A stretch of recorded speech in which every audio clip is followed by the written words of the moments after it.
Alam mo, Mr. Morales, Senator Jingoy, please. huwag mong pakikalaman yung kaso ko. Problema ko yun. Yung kaso mo ang ayusin mo. We just saw a video which Mr. Morales took from his own recording of the CCTV. Recording in progress. Would that be correct, sir? Yes, Your Honor. Putol po eh. Sino po nag-edit? Yun po yung downloaded po doon Hindi sa po, dito putol po sa po eh. Hindi pa naman sila nag-goodbye sa isa't isa eh. Wala na eh. yun po nag-automatic po yung Your Honor dito sa memory sa cellphone, Your Honor. Eh nasan po yung kabuuan? Ang hirap naman po magpresenta tayo ng video na pinutol lang po sa gusto nating iputol doon o nagkataong yun ang sabi ng cellphone. Kabuuang video po, nasan po? Nandito po sa cellphone nyo. Pakisubmit po sa komite, Mr. Chairman, if you may. Yes, and number please submit to this committee the unedited recording of your CCTV. Your Honor. And number two, sino po naglagay ng mga dialogue? Bali, nagpatulong po ako. Sino nga po? Sa pamangkin ko po. So kayo na lang po ang nag-supply ng mga nakasulat doon. Hindi naman po yan AI na lumalabas doon sa CCTV nyo na yung sinasabi ay lumalabas. Hindi naman po, Your Honor. So interpretasyon nyo na lang po yun, yung mga nakasulat doon. Based po doon sa sinasabi po. Pagkakarinig nyo. Apo. Apo. Thank you, Mr. Chairman. Thank you. At yun naman po, bali, kinonfirm naman po nung kaibigan ko, si Mr. Romeo Enriquez po. Unang tanong, bakit nandoon siya sa bahay mo? Si Mr. Romeo Enriquez. Bumisita lang po siya na bilang kaibigan at may dalang candy. Yun lang. Apo.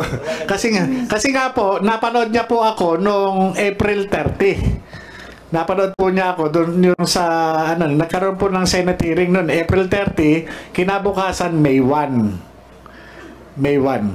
At napadaan lang siya sa bahay.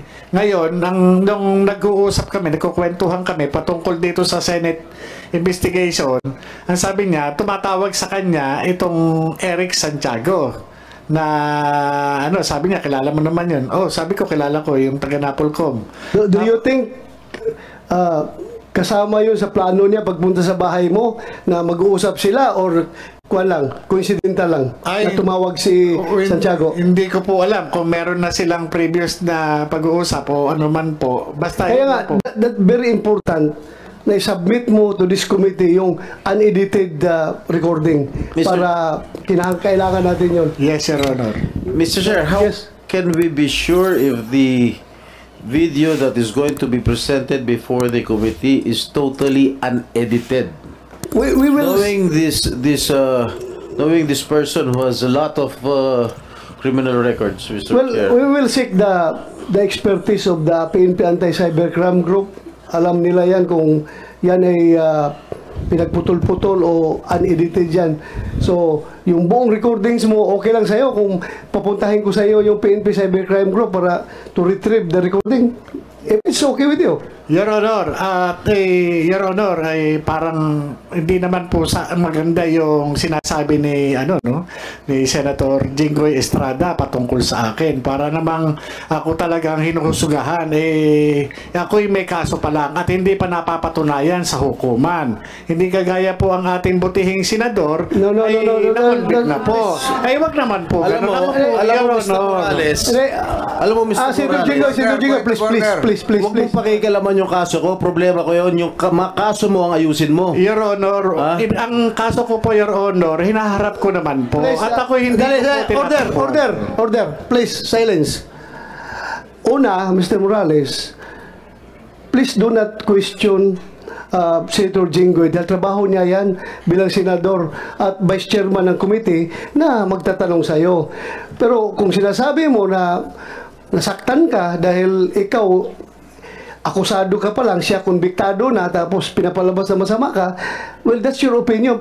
Please, kasi insulting yan on the part of this committee. Hindi lang sa person ni Senator Jinggoy, pati ako as chairman, para bang harap-harapan, pinapahiya mo yung committee. Ako, I'm just advising you. Hindi ako galit sa'yo, just giving you a piece of advice. Si Senator Jinggoy ay nagpe-perform ng kanyang mandato as vice chairman of this committee. Kaya expect mo lang rin na magalit siya kung sinabihan mong ganon. And we expect also na yung opinion mo na gano'n. Pero sana huwag tayo humantong sa personalan dito, ha. Mawawala tayo sa ating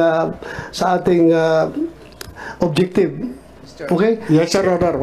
Patawarin niyo po ako. At nabigla lang Refrain po ako. from doing those nagpapaliwanag personal lang po one. ako.